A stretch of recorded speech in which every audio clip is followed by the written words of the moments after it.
డబ్బులు ఇచ్చేవాళ్ళు కాదు. ఈరోజు గర్వంగా చెప్పగలుగుతున్నాను, 48 గంటల్లో మీరు ధాన్యం ఇచ్చిన వెంటనే మీ అకౌంట్లో డబ్బులు వేసే ప్రభుత్వం ఈ ఎన్డీఏ ప్రభుత్వం. ఇంకో పక్క ఈరోజు లేబర్ ఖర్చులు పెరుగుతున్నాయి, వ్యవసాయ ఖర్చులు పెరుగుతున్నాయి, ఆదాయం తగ్గుతా ఉంది. అందుకని యాంత్రీకరణకు ఎక్కువ ప్రాధాన్యత ఇస్తున్నాం.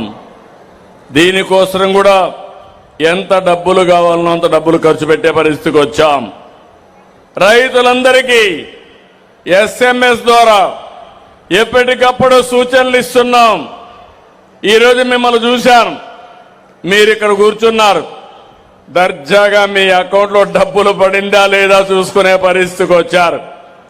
నేను ఒకే పని చేస్తున్నాను, ఒక ముఖ్యమంత్రిగా రియల్ టైం గవర్నెన్స్ పెట్టాను.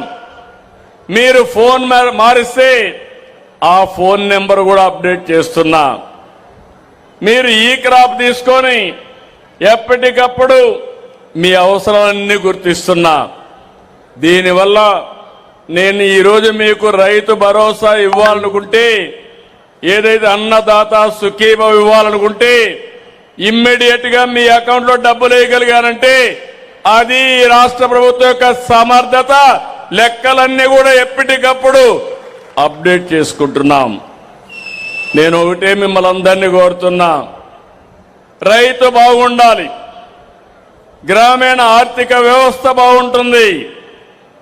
కానీ వైసీపీ హయాంలో 1-2 కష్టాలు కాదు, కడాన సాగునీరు నుంచి వరదలు వర్షాలు వస్తే ముంపుకు గురయ్యేక్కడి నుంచి అనేక సమస్యలు ఎదుర్కొన్నారు.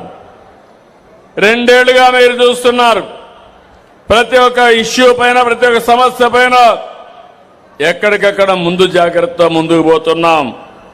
ఇక్కడే రైతులున్నారు, ప్రధానమంత్రి గారు చెప్పిన విషయం కూడా మీరు విన్నారు. మన భూమి మన తల్లితో సమానం. అలాంటి భూమిని మనమందరం కూడా తాత్కాలిక లాభాల కోసం ఎక్కువ యూరియా వేయడం మొదలుపెట్టాం.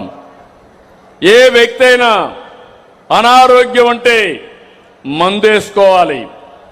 మందు పేరుతో స్టెరాయిడ్లు వేసుకుంటే దానివల్ల తాత్కాలిక ఫలితం ఉంటుంది, కానీ శరీరం కూడా శాశ్వతంగా ఇబ్బంది పడే పరిస్థితి వస్తుంది. అది భూమికి కూడా అంతే. మనకు కన్న తల్లితో సమానం మన భూమి. ఆ భూమిని కాపాడుకోవడానికి రైతులు ముందుకు రావాల్సిన అవసరం ఉంది. అందులో కూడా యూరియా లేకపోతే పెస్టిసైడ్స్ వేస్తే ఇప్పుడు టెక్నాలజీ మారింది. మొన్నే గుంటూరు నుంచి 3 కంటైనర్లు చైనాకు పంపించిన మిరప తిరిగి వచ్చింది. దానికి కారణం అక్కడికి పోయిన వెంటనే టెస్ట్ చేశారు.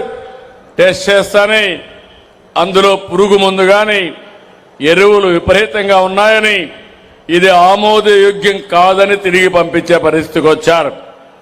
నేను ఒక్క విషయం మీ అందరినీ కోరుతున్నాను, ఈరోజు మనం ఒకటే గుర్తుపెట్టుకోవాలి, ప్రపంచమంతా ఆధునీకరణలో టెక్నాలజీ పెరిగింది. ఏ పంట అయినా సరే ఆ పంటలో ఎంత క్రిమిసంహారక మందులుంటాయి, లేకపోతే ఎంతవరకు ఎరువులుంటాయి, కెమికల్ ఉంటుందో అవన్నీ కూడా అధ్యయనం చేసే పరిస్థితికి వచ్చారు. దీనివల్ల ఎవరు తినే పరిస్థితిలో లేరు. కొన్ని దేశాలు దీన్ని బ్యాన్ చేసే పరిస్థితికి వచ్చారు. ఈరోజు మనం పండించే